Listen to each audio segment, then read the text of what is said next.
Hello viewers, আমি মোহাম্মদ কবির Hussain. Take support ভিডিওর YouTube চ্যানেলে আপনাদের সকলকে জানাই সাদর আমন্ত্রণ। বন্ধুরা, আজ আমি আপনাদের সাথে শেয়ার করতে চলেছি মাইক্রোসফট ওয়ার্ড 2007 এর ধারাবাহিক টিউটোরিয়ালের 10ম পর্ব। আশা করি আপনারা আমার সাথেই থাকবেন টেক সাপোর্ট ভিডিওর সাথে। চলুন শুরু করা যাক। শুরু করার আগে আপনাদের একটু স্মরণ করিয়ে দিই, যারা আমার চ্যানেলে নতুন এসেছেন, এখনো চ্যানেলটি সাবস্ক্রাইব করেননি, তারা অবশ্যই সাবস্ক্রাইব লেখা বাটনে ক্লিক করে পাশের বেল আইকনটা ক্লিক করে রাখবেন। তো বন্ধুরা, গত পর্বের টিউটোরিয়ালে আমরা ইনসার্ট মেনুর আন্ডারে যে পিকচার অপশনটি আছে, এই অপশনটি নিয়ে বিস্তারিত আলোচনা করেছিলাম।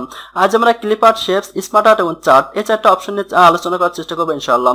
তো প্রথমে আমরা আসি ক্লিপ আর্ট। ক্লিপ আর্টে হচ্ছে যে আমাদের উইন্ডোজের ডিফল্ট কিছু ইমেজ রয়েছে, আমরা যদি সেই ইমেজগুলো আমাদের পেজে আনতে চাই তাহলে আমরা ক্লিপ আর্ট থেকে নিয়ে আসতে পারি। তো আপনি ক্লিপ আর্টে ক্লিক করবেন। ক্লিক করার পরে দেখুন ডান পাশে একটা অপশন চলে আসছে নতুন ক্লিপ আর্ট নামে। তো আপনারা এখান থেকে সেই ইমেজগুলো আনার জন্য দেখুন যে এখানে যদি আপনি গোতে ক্লিক করেন তাহলে সাথে সাথে দেখুন এখানে অনেকগুলো ইমেজ চলে আসছে। আপনার যে ইমেজটি প্রয়োজন সেই ইমেজের উপর একটা ক্লিক করলেই সেই ইমেজটা আপনার এই পেজে চলে আসবে। এভাবে আপনার যতগুলো ইমেজ প্রয়োজন আপনি ক্লিক করার মাধ্যমে আপনার এই পেজে সেই ইমেজগুলো আনতে পারবেন। তো ইমেজ নিয়ে আরো বিস্তারিতভাবে ইমেজকে কিভাবে ফরম্যাটিং করতে হয়, সুন্দর ডিজাইন করতে হয়, ফটোশপের অনেকগুলো লুক আছে সেগুলো কিভাবে আমরা ইমেজের ভিতরে দিতে পারি, সে সমস্ত বিষয় নিয়ে আমি বিস্তারিতভাবে গত পর্বে টিউটোরিয়ালে আলোচনা করেছিলাম। এজন্য ইমেজ নিয়ে আমি আর ইমেজের এই যে ফরম্যাট টুলটা রয়েছে এই টুলটা নিয়ে আমি আজকে টিউটোরিয়ালে আর আলোচনা করছি না। তো আমরা এখন চলে যাব দ্বিতীয় অপশন শেপস। তো তার জন্য আমি ইমেজগুলো ডিলিট করে দিচ্ছি। তো আমাদের এখন রয়েছে শেপ। শেপে আমাদের অনেক সুন্দর সুন্দর ডিজাইন রয়েছে বা অনেক সুন্দর শেপ রয়েছে যেগুলো আমাদের বাস্তব জীবনে বা বাস্তব কাজে অনেক সময় প্রয়োজন হয়ে থাকে। তো মনে করুন যে আমরা এখান থেকে একটা শেপ আমি আপনাদেরকে একটু দেখাই। সাপোজ এই যে শেপটা আছে, শেপটা নিয়ে আমরা এখন একটু কাজ করব। তাহলে আপনি এই শেপের উপর একটা ক্লিক করবেন। ক্লিক করার পর আপনার ওই শেপটা আপনার এই পেজে অঙ্কন করার জন্য আপনি মাউসের লেফট বাটন চেপে ধরে আপনি যদি একটু ড্র্যাগ করেন তাহলে দেখুন যে ওই শেপটা আপনার এই পেজে চলে আসছে এবং শেপটা আসার সাথে সাথে এখানে ড্রয়িং টুলস এর আন্ডারে একটা ফরম্যাট মেনু চলে আসছে। তো আমরা এই মেনুটার সহায়তায় আমরা আমাদের শেপটাকে অনেক চমকপ্রদ একটা ডিজাইন এখানে দিতে পারি।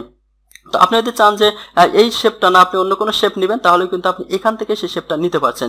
দেখুন এখান থেকে আপনি অন্য কোনো শেপ নিতে চাইলে সেই শেপটা আপনি এখানে নিতে পারবেন। তো আমরা যেহেতু একটা শেপ নিয়েছি, আমি এই শেপের ভিতরে একটু ডিজাইন করি। তো ডিজাইন করার জন্য এখানে দেখুন যে অনেকগুলো স্টাইল রয়েছে। আপনি সেই স্টাইলের উপর জাস্ট মাউস নিয়ে গেলেই কিন্তু আপনি দেখতে পাচ্ছেন যে শেপের ভিতরে স্টাইলটা অ্যাপ্লাই হয়ে যাচ্ছে। এখানে আরো অনেক স্টাইল আছে, আমি শেপটাকে একটু ডান পাশে সরিয়ে রাখছি। দেখুন আপনি যদি এখানে ক্লিক করেন তাহলে এখানে দেখুন যে এখানে অনেকগুলো স্টাইল রয়েছে। আপনি যে কোনো স্টাইল এর উপরে মাউস নিয়ে গেলে সেই স্টাইলটা আপনার শেপের ভিতরে অ্যাপ্লাই হয়ে যাচ্ছে। তো ধরুন আপনি এই শেপটা আপনার শেপের ভিতরে অ্যাপ্লাই করতে চাচ্ছেন, এই স্টাইলটা, তাহলে আপনি এই স্টাইলের উপর জাস্ট ক্লিক করেন। ক্লিক করার সাথে দেখুন এই স্টাইলটা আপনার শেপের ভিতরে অ্যাপ্লাই হয়ে গেছে। তো এখন এই শেপের তো একটা ডিজাইন আমরা নিয়ে আসলাম বা একটা স্টাইল নিয়ে আসলাম, এই শেপটাকে আরো অনেক সুন্দর আমরা করতে পারি কালার চেঞ্জ করে বা আদার কাজগুলো করে। তো সেটা আমরা করব। তো এখন আমাদের এখানে দেখুন শেপ ফিল আছে, তো আমরা শেপ ফিলে চলে যাব। শেপ ফিলে যাওয়ার পর অনেকগুলো কালার আছে, আমরা আমাদের শেপের কালার কিন্তু এখান থেকে চেঞ্জ করে দিতে পারি। দেখুন আপনি যে কালারটা চেঞ্জ করতে চান আপনি এখান থেকে সেই কালারটা উপরে জাস্ট ক্লিক করবেন। ক্লিক করার সাথে দেখুন আপনার শেপে সেই কালারটি চলে আসছে। এখন আমরা যদি শেপের আউটলাইনটা অর্থাৎ শেপের চারিপাশে কিছু দাগ রয়েছে, এই দাগটাকে আমরা একটু ডিজাইন করতে চাই, তাহলে সেটা করার জন্য আমরা চলে যাবো শেপ আউটলাইন। এখান থেকে আমরা দেখুন যে বিভিন্ন রকম কালার আমরা দিতে পারি। তো কালারটা আমরা সাপোজ এখানে আমরা একটা লাল কালার দেবো। দেখুন লাল একটা কালার দিলাম। তো কালার দেওয়ার সাথে আমাদের এখানে অ্যাপ্লাই হয়েছে, বাট দাগটা ছোট হতে আমরা বুঝতে পারছি না। তো আমরা এই দাগটাকে মোটা করতে পারবো বা দাগটাকে বিভিন্ন রকম স্টাইল দিতে পারি। দেখুন এখান থেকে আমরা যদি যে কোনো একটা স্টাইল আমরা এখান থেকে অ্যাপ্লাই করতে পারি। সাপোজ আমরা এই দাগটা আমাদের শেপের ভিতরে অ্যাপ্লাই করতে চাই, এরপর ক্লিক করেন, তাহলে দেখুন এটা কিন্তু এই শেপের ভিতরে চলে আসছে। এরপরে যদি আমরা চাই যে না এটাকে আরো একটু ডিজাইন করব, তাহলে আপনি এখান থেকে আরো অন্য যে স্টাইলগুলো আছে সেই স্টাইলগুলো নিয়ে কিন্তু আপনি ডিজাইন করতে পারবেন। তো এটা হচ্ছে আপনার শেপের আউটলাইন। তো এখন শেপের ভিতরে আমরা আরো অনেক সুন্দর সুন্দর স্টাইল আছে, আমরা সেগুলো করতে পারি। সেগুলো করার জন্য আমরা আবার একটু শেপ ফিলে ফিরে যাচ্ছি। শেপ ফিলে ফিরে যাওয়ার পরে এখানে দেখুন যে অনেকগুলো ডিজাইন রয়েছে। আপনি এখান থেকে কিন্তু অনেক সুন্দর সুন্দর ডিজাইন আপনার শেপের ভিতরে অ্যাপ্লাই করতে পারবেন। টেক্সচার আছে, টেক্সচার থেকে আপনি অনেকগুলো ডিজাইন আছে, এগুলো আপনি আপনার শেপের ভিতরে দিতে পারবেন। তো এইভাবে আপনার শেপটাকে কি রূপ দিবেন সেটা করার জন্য বা আপনার শেপটাকে সুন্দরভাবে ডিজাইন করার জন্য আপনার এখানে যতগুলো অপশন আছে আপনাকে সমস্ত অপশনগুলো একটু ঘুরে ঘুরে দেখতে হবে যে কোথায় কি আছে, তাহলে আপনি খুব সুন্দর একটা রূপ আপনার শেপের ভিতরে দিতে পারবেন। তো এরপরে আমরা চলে যাই চেঞ্জ শেপ। চেঞ্জ শেপটা হচ্ছে যে আপনি আপনার এই শেপটাকে যদি পরিবর্তন করতে চান, অর্থাৎ আপনি এই শেপ যে একটা শেপ এখানে প্রথমে অঙ্কন করে সেই শেপটার একটা ডিজাইন করছেন, এখন এই শেপটাকে আপনি অন্য কোনো শেপ দ্বারা পরিবর্তন করবেন, তখন আপনি চেঞ্জ শেপে চলে যাবেন। চেঞ্জ শেপে আসার পরে আপনি এখানে দেখুন যে আপনার এখান থেকে অন্য কোনো একটা শেপ যদি আপনি এখানে দিতে চান, তাহলে আপনি জাস্ট যে এই শেপটাকে যে শেপ দ্বারা পরিবর্তন করতে চান সেই শেপের উপর একটা ক্লিক করেন। ক্লিক করার সাথেই দেখুন যে এই শেপটা সেই শেপে পরিণত হয়ে গেছে। তো এইভাবে আপনি আপনার ইচ্ছা মতো কিন্তু যে কোনো এই শেপের মানে আপনার তৈরি করা শেপকে অন্য কোনো শেপ দ্বারা পরিবর্তন করতে পারবেন। এরপরে রয়েছে শ্যাডো ইফেক্ট, অর্থাৎ আপনার এই শেপটার ভিতরে আপনি শ্যাডো ইফেক্ট দিতে পারবেন। দেখুন এখানে অনেকগুলো শ্যাডো ইফেক্ট রয়েছে, আপনি যে কোনো একটা ইফেক্ট কিন্তু আপনার এই শ্যাডো শেপের ভিতরে দিতে পারবেন। তো আপনি মনে করেন এই ইফেক্টটা যদি আপনার পছন্দ হয়, যে শ্যাডোর ভিতরে দিতে চান, আপনার শেপের ভিতরে দিতে চান এই শ্যাডো ইফেক্টটা, আপনি এর উপর ক্লিক করেন। ক্লিক করার সাথে দেখুন যে ওই ইফেক্টটা আপনার এর ভিতরে অ্যাপ্লাই হয়ে গেছে। এখন আপনি যদি চান যে আপনার এই শেপে যে শ্যাডো দিলেন, এই শ্যাডোকে আপনি কোনো দিকে সরাতে চান, তাহলে সেই কাজটা আপনি খুব সহজে করতে পারবেন। দেখুন এখানে আরেকটা অপশন রয়েছে, যেটার উপরে জাস্ট উপরের দিকে ক্লিক করলে শ্যাডোটা আপনার উপরের দিকে যাবে।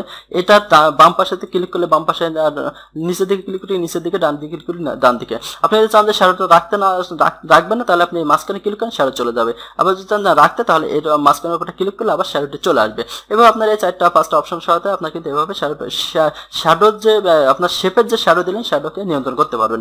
এরপরে রয়েছে দেখুন 3D ইফেক্ট। তো আপনি যদি আপনার এই শেপের ভিতরে 3D ইফেক্ট দিতে চান, তাহলে সেটা আপনি করতে পারবেন।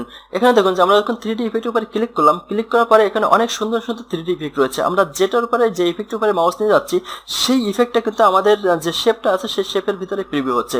তো আপনি এভাবে আপনার যে শেপটা প্রয়োজন বা যে ইফেক্টটা আপনার শেপের ভিতরে দেওয়ার প্রয়োজন, আপনি সেই ইফেক্টটা কিন্তু এখান থেকে দিতে পারবেন। তো আপনাকে দেখতে হবে যে আসলে কোন শেপটা আপনার, কোন ইফেক্টটা আপনার শেপের জন্য পারফেক্ট হবে। এটা দেখার জন্য আপনাকে প্রত্যেকটা অপশনে যেতে হবে। তো আমি যেহেতু দেখুন যে এখানে অনেকগুলো অপশন রয়েছে, অনেক সুন্দর সুন্দর ইফেক্ট রয়েছে, আপনারা যে কোনো একটা ইফেক্ট কিন্তু এখানে দিতে পারবেন।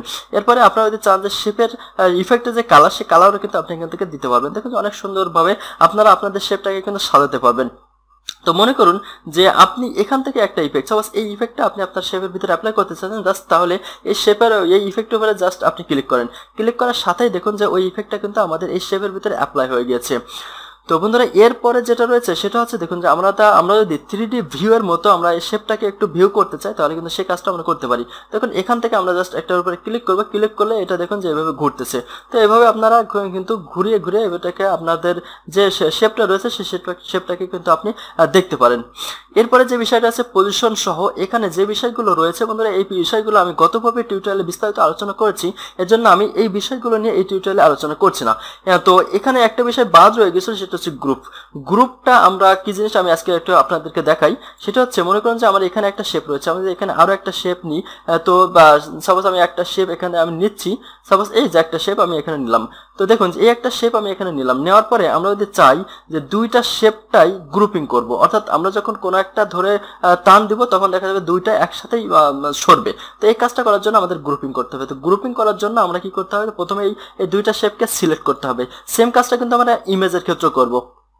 তো সিলেক্ট করার জন্য আমরা যে কাজটা করব, যে কোনো একটা শেপের উপরে ক্লিক করব, এরপরে শিফট চেপে ধরে রেখে আরেকটা শেপের উপরে ক্লিক করব, তাহলে দেখুন যে দুইটা শেপই কিন্তু সিলেক্ট হয়ে গিয়েছে। এরপরে এখন দেখুন আমরা গ্রুপের উপরে যাই, গ্রুপের থেকে গ্রুপে ক্লিক করব, তাহলে আমাদের এটা গ্রুপিং হয়ে গেল। আমরা এখন দেখুন যে এটাকে টান দিলে আমাদের দেখা যাচ্ছে যে একসাথে এটা কিন্তু সরতেছে। তো আমরা যদি চাই যে আনগ্রুপ করবো, তাহলে আপনি জাস্ট আনগ্রুপ উপরে ক্লিক করতে পারবেন। এই সেম বিষয়টা কিন্তু আপনি মাউসের রাইট বাটন ক্লিক করে আপনি গ্রুপিং থেকে আনগ্রুপ করতে পারবেন। তো দেখুন আমাদের এটা আনগ্রুপ হয়ে গেছে। আমরা যদি যে কোনো একটা উপরে জাস্ট বাইরে একটা ক্লিক করবো, দেন আমরা যে কোনো একটা শেপের উপরে ক্লিক করলে দেখুন এখন একটাই সিলেক্ট হচ্ছে এবং একটা ধরে টান দিলে আমাদের একটাই আসতেছে।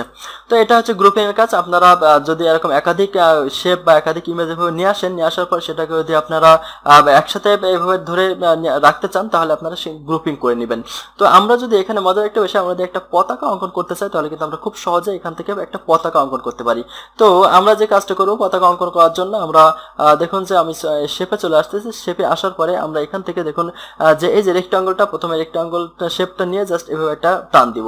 টান দেওয়ার পরে আমাদের এখানে রেক্টাঙ্গলটা ক্রিয়েট করা হয়ে গেলে এরপর আমরা এর ভিতরে একটা ফিল কালার দিয়ে দেবো। তো আমরা এখান থেকে একটা কালার আপনার যে আমাদের যে কালারটা আছে সেই কালারটা আমরা এখান থেকে দিয়ে দিলাম।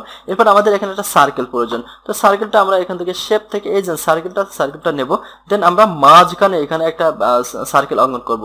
অঙ্কন করার পর আমরা এই সার্কেলের ভিতরে একটা কালার দেবো। তো ফিল কালার থেকে আমরা এখান থেকে দেখুন যে কালারটা দিয়ে দিলাম। তো এইভাবে আমাদের কিন্তু সুন্দর একটা পতাকা অঙ্কন হয়ে গেল। এরপরে যদি আমরা একটা বার দিতে চাই তাহলে আমরা সেই কাজটা করার জন্য আমরা একটা রেক্টেঙ্গলটা নিয়ে আসবো। তারপরে আমরা এই যে পাশ থেকে এখানে যদি আমরা এভাবে টান দিই তাহলে দেখুন যে একটা বার কিন্তু আমাদের এখানে চলে আসলো। সেম ভাবে আমরা বারের যদি কালার দিতে চাই তাহলে এখান থেকে যেখানে একটা কালার আমরা এখান থেকে দিয়ে দিতে পারি। তো আমাদের খুব সুন্দরভাবে আমরা কিন্তু একটা পতাকা অঙ্কন করে ফেললাম। এবার আমরা যদি এটাকে গ্রুপিং করতে চাই তাহলে আপনি সেম ভাবে বারে ক্লিক করবেন, এরপরে রেক্টেঙ্গুলার শিফট চেপে ধরে ক্লিক করবেন, এবার সার্কেল উপরে ক্লিক করবেন, তাহলে তিনটা আমাদের এখানে সিলেক্ট হয়ে গেল। দেন আপনি মাউসের রাইট বাটন ক্লিক করে গ্রুপিং থেকে গ্রুপ, তাহলে এটা দেখুন একসাথে হয়ে গেছে, এবার অর্থাৎ গ্রুপ হয়ে গেছে। তো এখানে দেখুন যে আরেকটা অপশন রয়েছে, সেটা হচ্ছে যে আপনি যদি আপনার কোনো শেপের ভিতরে কোনো লেখা দিতে চান তাহলে সেই লেখাটাও আপনি কিন্তু দিতে পারবেন। তো আমি সাপোজ যে কাজটা করেছি, আমি এটাকে এই শেপটাকে আমি ডিলিট করে দিলাম। আমি একটা শেপ নতুন করে একটা শেপ নিই। তো আমি এখান থেকে একটা শেপ নিলাম, দেখুন যে আমি একটা শেপ নিলাম। তো শেপ নেওয়ার পরে আমরা এই শেপের ভিতরে যদি কোনো কিছু লিখতে চাই, আমরা একটু ফিল কালার দিয়ে একটু কালার করে দিই। তো এই শেপের ভিতরে যদি কোনো কিছু লিখতে চাই তাহলে আমরা এখানে দেখতে পাচ্ছি যে একটা টেক্সট এডিট টেক্সট রয়েছে, এর উপরে জাস্ট আপনি ক্লিক করবেন। ক্লিক করার পরে এখানে আপনি কোনো কিছু লিখতে চাইলে দেখুন আপনি সেটা কিন্তু লিখতে পাচ্ছেন। এবার যদি আপনি লেখাকে ডিরেকশন লেখার টেক্সট ডিরেকশন যদি চেঞ্জ করতে চান তাহলে আপনি এখান থেকে জাস্ট এই টেক্সট ডিরেকশন উপরে ক্লিক করেন, তাহলে দেখুন যে আপনার লেখাটা কিন্তু একদিক থেকে আরেক দিকে চলে গেছে। তো এইভাবে কিন্তু আপনি এই কাজটা করতে পারবেন। তো বন্ধুরা, ফরম্যাটের কাজ আমাদের এখানে কমপ্লিট হয়ে গেল। তো এরপরে ইনসার্ট থেকে আমাদের শেপের যে কাজটা ছিল সেই শেপের কাজটা পুরোপুরি কমপ্লিট। এরপরে হচ্ছে স্মার্ট আর্ট চার্ট। তো এই দুটো বিষয় নিয়ে আমি আজকের আর টিউটোরিয়াল করছি না। তো আগামী পর্বে টিউটোরিয়াল ইনশাল্লাহ আমি বাকি কাজগুলো দেখানোর চেষ্টা করব। তো বন্ধুরা, আশা করি আপনারা আমি আজকে টিউটোরিয়ালে যা কিছু দেখালাম সবকিছু আপনারা বুঝতে পেরেছেন। এরপর যদি কোনো কিছু বুঝতে না পারেন তাহলে অবশ্যই কমেন্টস করে আপনাদের সেই সমস্যাগুলো তুলে ধরবেন। আমরা যত দ্রুত সম্ভব আপনার সেই সমস্যার সমাধান করার চেষ্টা করব। তো সকলের কাছে দোয়া চাই। আজকের মতো এখানে বিদায় নিচ্ছি। আল্লাহ হাফেজ।